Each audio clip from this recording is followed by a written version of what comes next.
नमस्कार दोस्तों, स्वागत है आपका आपके अपने YouTube channel exam Guru tips and tricks में। दोस्तों आज हम साइंस के 50 मोस्ट इंपॉर्टेंट प्रश्नों की सीरीज करने वाले हैं। इसका तीसरा वीडियो करने वाले हैं। जैसा कि आपको पता होना चाहिए, ये जो सीरीज है संडे टू संडे आती है, यानी कि हम डेली में बात करें। तीन चीज़ें मैंने बोला था आपको।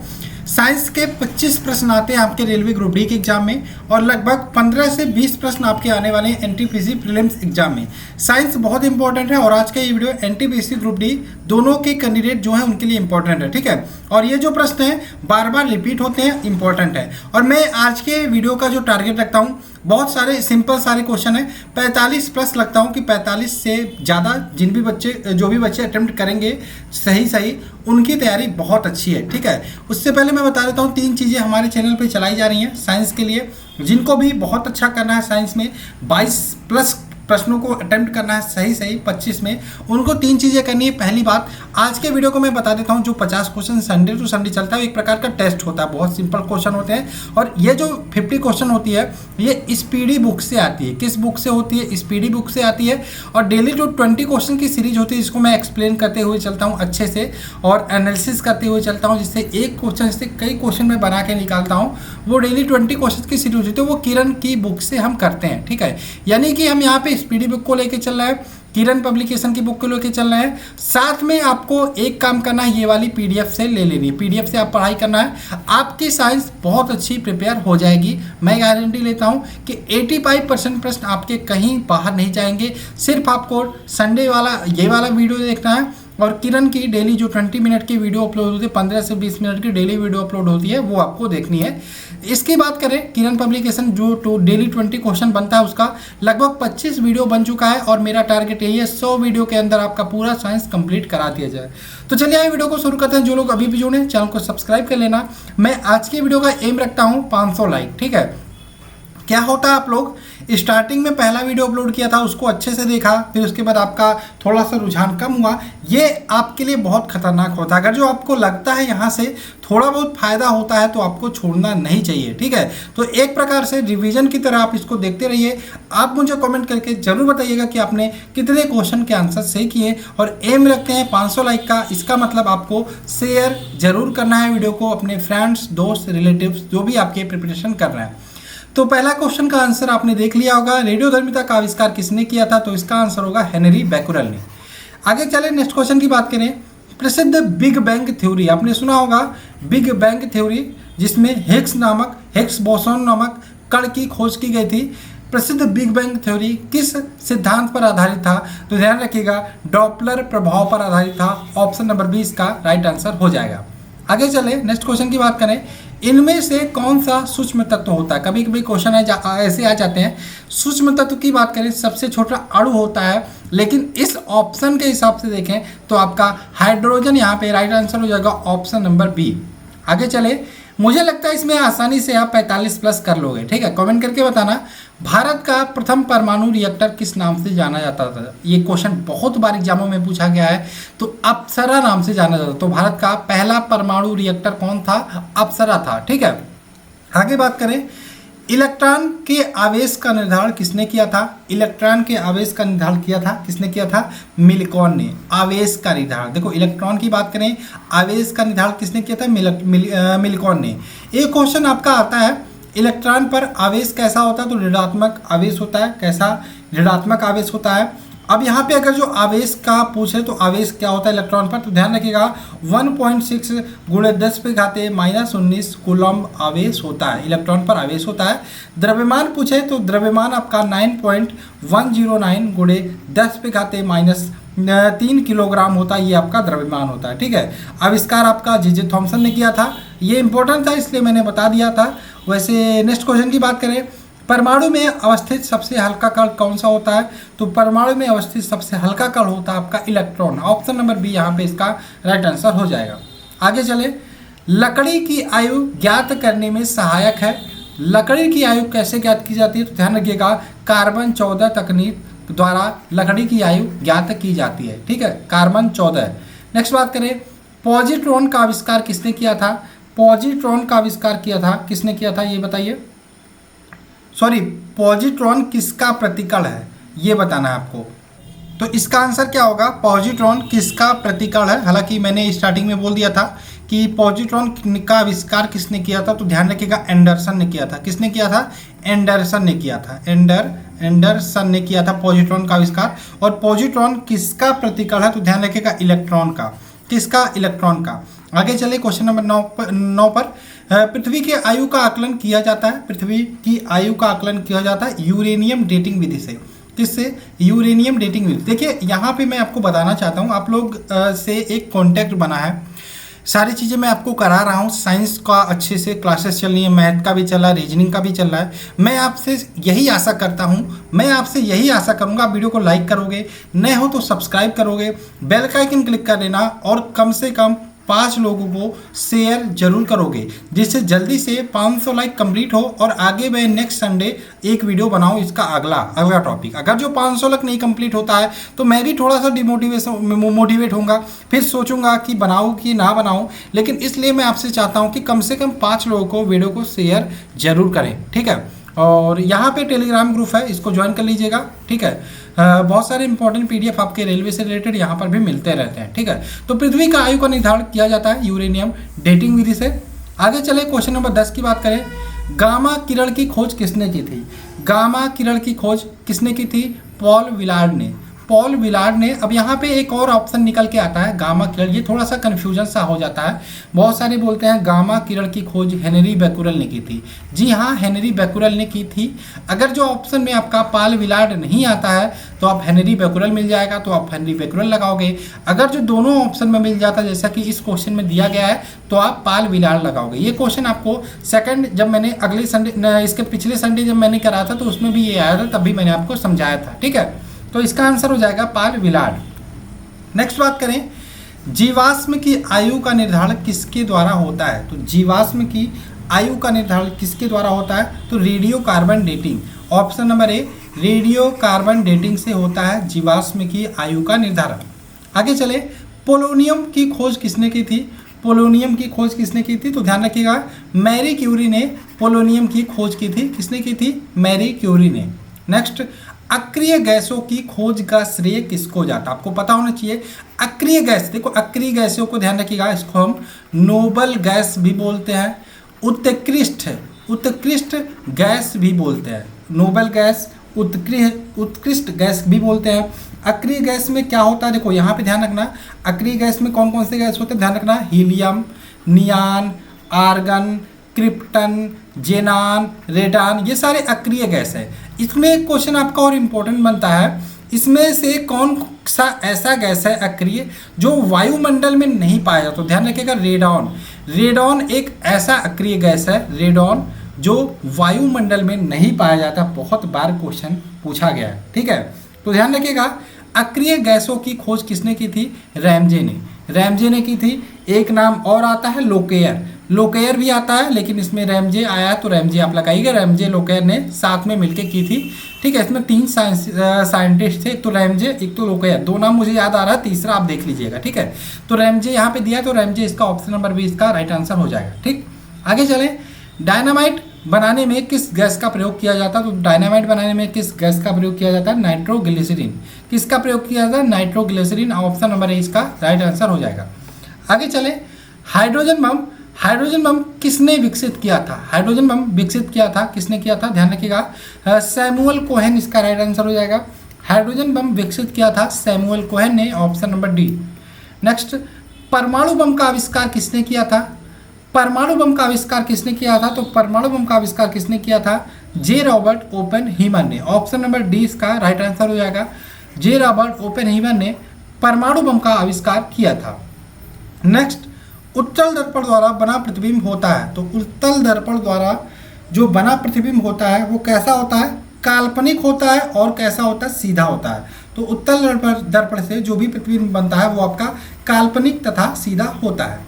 नेक्स्ट क्वेश्चन की बात करें, गोलीय दर्पण की फोकस दूरी उसकी वक्रता त्रिज्या की, ध्यान रखिएगा हमेशा गोलीय दर्पण की फोकस दूरी उसकी वक्रता त्रिज्या की हमेशा आधी होती है। ऑप्शन नंबर ए इसका राइट आंसर हो जाएगा। नेक्स्ट बात करें, हजामत, जो नाई होते हैं, जो हमारे बाल बनाते हैं, दाढ़ी बनाते हैं, शेविंग करते हैं, वो किस दर्पण का उपयोग करते हैं। तो ध्यान रखिएगा हमेशा अवतल दर्पण का, ऑप्शन नंबर बी यहाँ पे राइट आंसर हो जाएगा। अवतल दर्पण का उपयोग करते हैं। नेक्स्ट, द्रव का अपेक्षित घनत्व मापा जाता है। द्रव का बहुत आसान, बहुत सिंपल सारे क्वेश्चन है, इसलिए मैंने बोल दिया था स्टार्टिंग में 45 आपका कट ऑफ में रखता हूँ इस वीडियो का। 45 प्लस आपको करना है, मुझे कमेंट करके बताना। जितना भी आप करना सही मुझे कमेंट करके बताना, इससे आपको भी एक पता चलेगा आपकी तैयारी कैसी है। द्रव का अपेक्षित घनत्व किससे मापा जाता है? तो ध्यान रखिएगा, द्रव का अपेक्षित घनत्व हाइग्रोमीटर से, किससे, सॉरी हाइड्रोमीटर से मापा जाता है। किससे? हाइड्रोमीटर से। ऑप्शन नंबर 20 का राइट आंसर हो जाएगा। नेक्स्ट, दूध की शुद्धता मापी जाती है, बहुत इंपॉर्टेंट क्वेश्चन है, लैक्टोमीटर से। ऑप्शन नंबर ए इसका राइट आंसर हो जाएगा। नेक्स्ट बात करें, मोटर गाड़ी के चालक के सामने लगा आपका जो शीशा होता है वो कैसा होता है? तो ध्यान रखिएगा, उत्तल दर्पण होता है। कैसा होता है? उत्तल दर्पण होता है। ऑप्शन नंबर ए इसका राइट आंसर हो जाएगा, उत्तल दर्पण। ठीक। नेक्स्ट बात करें, फोटोग्राफिक कैमरे के अभिदृश्यक होता है। फोटोग्राफिक जो कैमरा होता है उसका अभिदृश्यक जो लेंस होता है वो कैसा होता है? तो ध्यान रखिएगा, उत्तल होता है। ऑप्शन नंबर 20 का राइट आंसर हो जाएगा, उत्तल। ठीक। नेक्स्ट, पानी में हवा का बुलबुला किस तरह कार्य करता है? देखो, हवा का बुलबुला कुछ इसी तरीके उठता है ना, तो वो किस तरीके से कार्य करता है? तो ध्यान रखिएगा, अवतल, अवतल दर्पण की भांति कार्य करता है। सॉरी, अवतल लेंस की बात। अवतल लेंस आपका इस तरीके से होता है ना, इस तरीके से उठा हुआ होता है। ठीक। तो आगे चलें, नेक्स्ट क्वेश्चन की बात करें, वायुमंडल की आर्द्रता किससे मापी जाती है? तो हाइग्रोमीटर। हाइग्रोमीटर से वायुमंडल की आर्द्रता मापी जाती है। ऑप्शन नंबर ए इसका राइट आंसर हो जाएगा। नेक्स्ट, भूकंप मापी यंत्र होता है, तो वो भूकंप मापी यंत्र किसको बोलते हैं? सिस्मोग्राफ को। ऑप्शन नंबर ए इसका राइट आंसर हो जाएगा, सिस्मोग्राफ। ठीक। नेक्स्ट क्वेश्चन की बात करें, ध्वनि की तीव्रता मापी जाती है, तो ध्यान रखिएगा डेसिबल में, डेसिबल में मापी जाती है ध्वनि की तीव्रता। ठीक। Option number A, Manav retina पर बना प्रतिबिंब होता है, तो मानव रेटिना पर जो बना प्रतिबिंब होता है वास्तविक होता है और उल्टा होता है। वास्तविक और उल्टा, यानी कि ऑप्शन नंबर बी इसका राइट आंसर हो जाएगा, वास्तविक और उल्टा। नेक्स्ट बात करें, क्वेश्चन नंबर 29, जब कोई वस्तु को दो समानांतर समतल दर्पण, दो समानांतर समतल दर्पण है उनके बीच में रखा जाता है तो बने हुए प्रतिबिंबों की संख्या होती है, ध्यान रखिएगा, अनंत होती है, अनंत होती है। समतल दर्पण की बात हो रही है यहाँ पे। आगे चलें, हृदय की गति को सुनने के लिए किस यंत्र का उपयोग किया जाता है? स्फिग्नोमैनोमीटर, सॉरी, हृदय की गति सुनने के लिए स्टेथोस्कोप का उपयोग किया जाता है। किसका? स्टेथोस्कोप का। Option number C. और वायुमंडलीय दाब की माप क्या होती है? तो वायुमंडलीय दाब की माप क्या होती है? तो वायुमंडलीय दाब को मापा जाता है बैरोमीटर में, बैरोमीटर से मापा जाता है। ऑप्शन नंबर डी इसका राइट आंसर हो जाएगा। नेक्स्ट, सरल सूक्ष्मदर्शी में वस्तु को रखा जाता है। सरल सूक्ष्मदर्शी की बात करें, वस्तु को कहाँ रखा जाता है? तो लेंस व प्रकाश के केंद्र में रखा जाता है, केंद्र के बीच में रखा जाता है। तो ऑप्शन नंबर ए इसका राइट आंसर हो जाएगा, लेंस और प्रकाश केंद्र के बीच में रखा जाता है। नेक्स्ट बात करें, क्वेश्चन नंबर 33, वनस्पति तेलों से कृत्रिम घी बनाने में उत्प्रेरक का कार्य क्या करता है? ध्यान रखिएगा, जब भी वनस्पति तेल से आप घी बनाओगे, कृत्रिम घी यानी कि आर्टिफिशियल घी, तो आप उपयोग करोगे निकिल का। ऑप्शन नंबर सी इसका राइट आंसर हो जाएगा। और वहीं पे बात करें अमोनिया गैस की बात करें, अमोनिया गैस को बनाने में हैबर विधि का प्रयोग करते हो, उसमें उत्प्रेरक का प्रयोग करोगे लौह चूड़ का। ऑप्शन नंबर ए इसका राइट आंसर हो जाएगा। ठीक, ऑप्शन नंबर ए। नेक्स्ट बात करें अवतल दर्पण। अवतल दर्पण में वस्तु का प्रतिबिंब दर्पण के पीछे काल्पनिक, सीधा और वस्तु से बड़ा बनता है जब वस्तु कहाँ रखी होती है? तो ध्यान रखिएगा, जब वस्तु फोकस व ध्रुव के बीच रखी होती है तब। ऑप्शन नंबर डी यहाँ पे इसका राइट आंसर हो जाएगा। ठीक, सारे क्वेश्चन सिंपल है, मैं एक्सप्लेन नहीं कर रहा हूँ। बहुत एक दो क्वेश्चन को मैंने बताया अलग से कि अलग से कौन कौन से क्वेश्चन बन सकते हैं। वैसे देखा जाए तो सारे क्वेश्चन से अलग अलग टाइप के प्रश्न बन सकते हैं, लेकिन अभी मैं चाहता हूँ आप संडे वाला जो टॉपिक है उसको आप एक तरीके से टेस्ट की भांति लीजिए, यानी कि अपने आप को आकिए कि आपने कितना क्वेश्चन सही किया। इसलिए मैं एक्सप्लेन नहीं कर रहा हूँ, मैं सीधा सा आंसर बताते चला जा रहा हूँ। ठीक है, आप कहीं पर ये मत समझिएगा कि एक्सप्लेन नहीं कर रहा है, आंसर बताते चला जा रहा है। वैसे मुझे खुद नहीं अच्छा लगता ये चीज़, इसमें आपको सीखते हो उतना एक तरह से रटना हो जाता है, ये सही नहीं है। ठीक है, लेकिन आप एक तरीके से टेस्ट की बात लेके इसको देने की कोशिश करिए।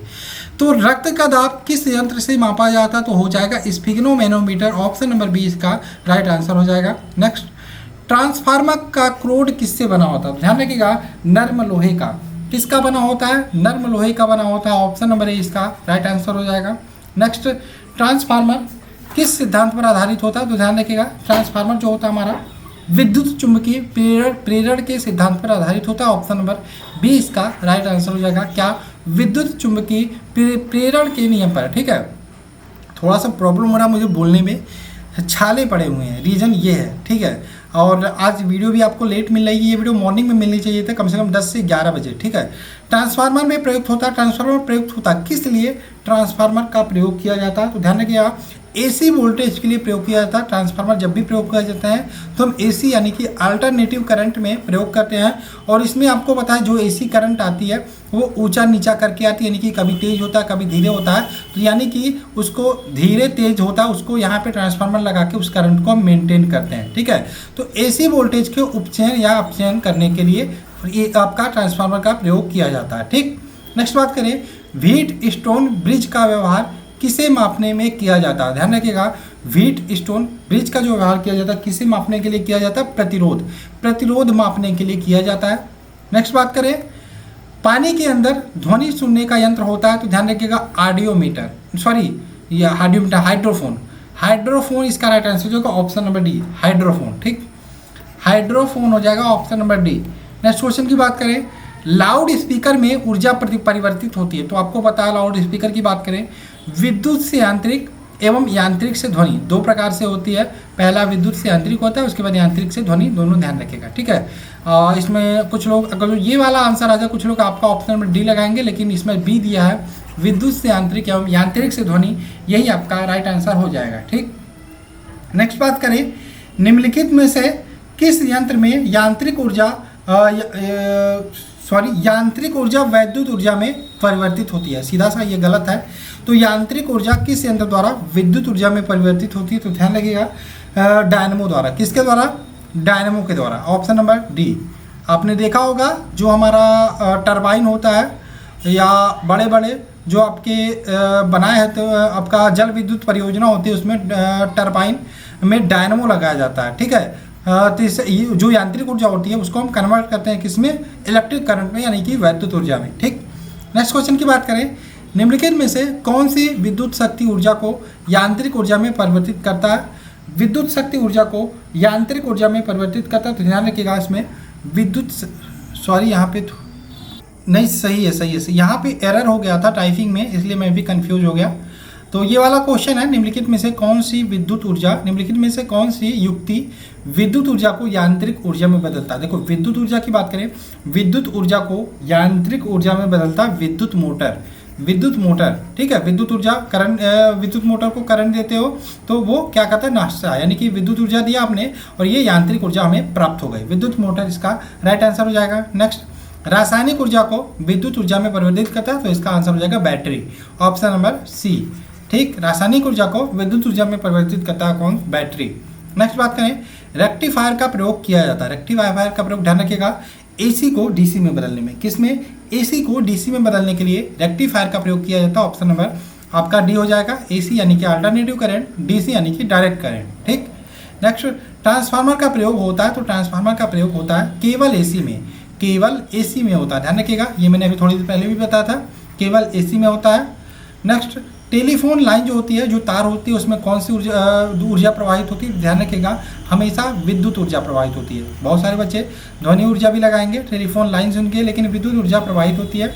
नेक्स्ट बात करें, शुष्क सेल में किस तरह की ऊर्जा निहित होती है? तो शुष्क सेल की बात करें जब भी, तो रासायनिक ऊर्जा निहित होती है, ऑप्शन नंबर सी इसका राइट आंसर हो जाएगा। नेक्स्ट, आज की वीडियो का लास्ट क्वेश्चन, कौन सा यंत्र एसी यानी कि अल्टरनेटिव वोल्टेज को निम्न एसी वोल्टेज को उच्च एसी वोल्टेज में बदलता है? तो ट्रांसफार्मर, इसको मैंने थोड़ी देर पहले भी बताया आपको, ट्रांसफार्मर इसका right answer option number D हो जाएगा। तो आशा है आपको ये वीडियो पसंद आया होगा और आप अपना स्कोर मुझे कमेंट करके बताओगे कि आपने कितना क्वेश्चन सही किया। साथ में वीडियो को लाइक करोगे, कम से कम 5 लोगों को शेयर करोगे, जिससे जल्दी से जो हमने एम रखा है 500 लाइक का, जल्दी से कंप्लीट हो जाए। तो चलिए मिलते हैं नेक्स्ट वीडियो में। जय हिंद दोस्तों, जय भारत।